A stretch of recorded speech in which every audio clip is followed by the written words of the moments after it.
മണിയോടെ കലാപരിപാടികൾ ആരംഭിക്കണമെന്നായിരുന്നു പ്ലാനിങ് എങ്കിലും അത് നടന്നില്ല. അതാണ് ഈ കസാരകളൊക്കെ ഇങ്ങനെ ഫില്ലാവാണ്ട് കിടക്കുന്നത്.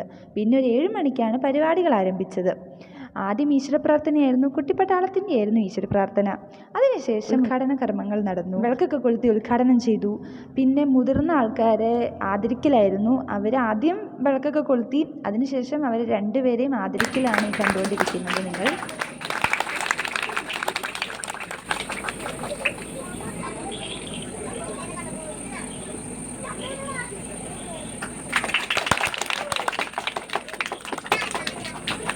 ഉദ്ഘാടന കർമ്മവും ആദരിക്കലൊക്കെ കഴിഞ്ഞതിന് ശേഷം സമ്മാനദാനമായിരുന്നേ. ഓരോ മത്സരത്തിൻ്റെ വിജയികളെ രാവിലെ തൊട്ട് നടത്തിയ കുറേ മത്സരങ്ങളുണ്ടായിരുന്നു. അതിൻ്റെയൊക്കെ ഓരോ വിജയികളെ വിളിച്ച് സമ്മാനദാനം നടത്തുന്നതാണ് പിന്നീട് നടന്നത്. ഈ സമ്മാനദാനം കൂടെ കഴിഞ്ഞാലാണ് നമ്മൾ ഇത്രയും നേരം വെയിറ്റ് ചെയ്തിരുന്ന കുറേ കലാപരിപാടികൾ കാണാൻ പറ്റുള്ളൂ.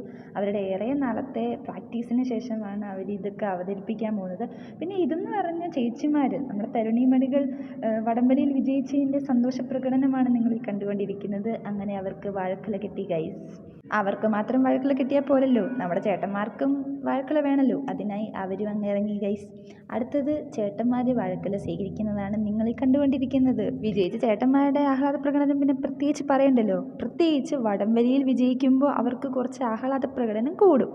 അങ്ങനെ അവരുടെ ആഹ്ലാദ പ്രകടനവും അവർക്ക് ഏത്തക്കുല കിട്ടിയതിന് ശേഷം അവരങ്ങ് സന്തോഷത്തോടെ പോയി. പിന്നെ നമുക്ക് കലാപരിപാടികൾ തുടങ്ങാൻ കേട്ടോ. തുടക്കത്തിൽ തിരുവാതിരയാണല്ലോ മെയിൻ. അങ്ങനെ ചേച്ചിമാരുടെ തിരുവാതിരയിൽ അങ്ങ് പരിപാടി തുടങ്ങി. പിന്നെ കുഞ്ഞുരാമായണത്തിൽ പറയുന്ന പോലെയായിരുന്നു കാര്യങ്ങൾ. ഓലം വന്നു, കാളം വന്നു, സാമ്പാർ വന്നു, അവിയൽ വന്നു എന്നൊക്കെ പറയുന്ന പോലെ ഓരോരോ പരിപാടികൾ അങ്ങ് നടന്നുകൊണ്ടിരുന്നു. അപ്പം നിങ്ങൾ ഇതൊക്കെ അങ്ങ് കണ്ടുകൊണ്ടിരിക്കുക ഗൈസ്.